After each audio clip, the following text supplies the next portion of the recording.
নমস্কার, মুঠোফোনে বন্দিতে এই মুহূর্তে আপনারা দেখতে পাচ্ছেন রানাঘাট জংশন থেকে উত্তর দিকে যে দুটি রেল রুট ভাগ হয়ে গেছে সেই রেল রুটের ট্রেনের দৃশ্য।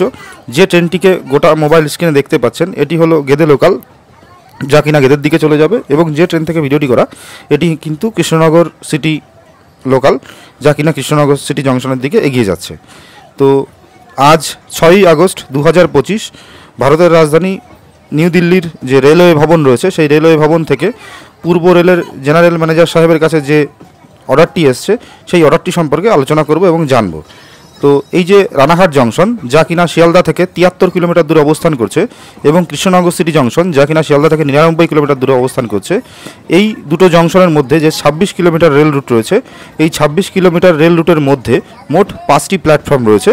প্রথমটি হলো কালিনানপুর জংশন, তারপরেরটি হলো বীরনগর, তারপরেরটি হলো তাহেরপুর, এবং তারপরে বাতকুল্লা, এবং তারপরেরটি হলো জালালখালি হল্ট, এবং সর্বশেষ যেটি রয়েছে সেটি হলো কৃষ্ণনগর সিটি জংশন।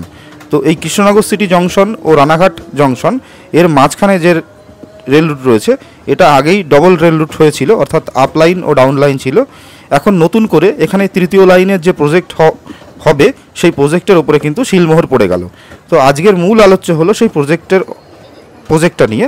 সেই প্রজেক্টের আপাতকালীন যে খরচা, সেই খরচা হিসাবে ধরা হয়েছে মোট 445 কোটি 95 লক্ষ টাকা, এবং এর মাঝখানে সিভিল ডিপার্টমেন্টের ওপর রয়েছে, সিভিল ডিপার্টমেন্টের খরচ বাবদ ধরা হয়েছে 229 কোটি 76 লক্ষ টাকা, ইলেকট্রিক জি এবং টিআরডির খরচা বাবদ ধরা হয়েছে 116 কোটি 93 লক্ষ টাকা, এবং এসএনটি অর্থাৎ সিগন্যাল এবং টেলিকম দপ্তরের আপাতকালীন খরচা বাবদ ধরা হয়েছে 99 কোটি 26 লক্ষ টাকা, মোট 445 কোটি 95 লক্ষ টাকা।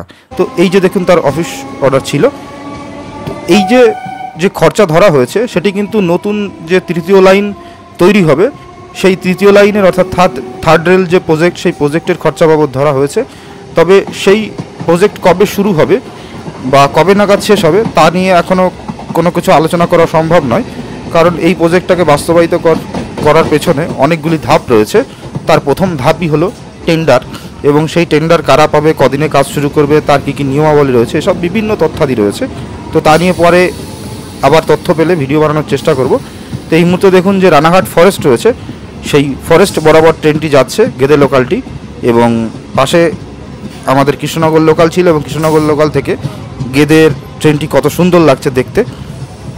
সেই দৃশ্য দেখার পাশাপাশি অবশ্যই কমেন্ট বক্সে জানাবেন যে আজকের দেওয়া তথ্যটি আপনাদের কেমন লাগলো, আর আপনাদের মন্তব্য প্রতিক্রিয়ায় আমাকে কিন্তু পরবর্তী ভিডিও বানানোর রসদ যোগায়।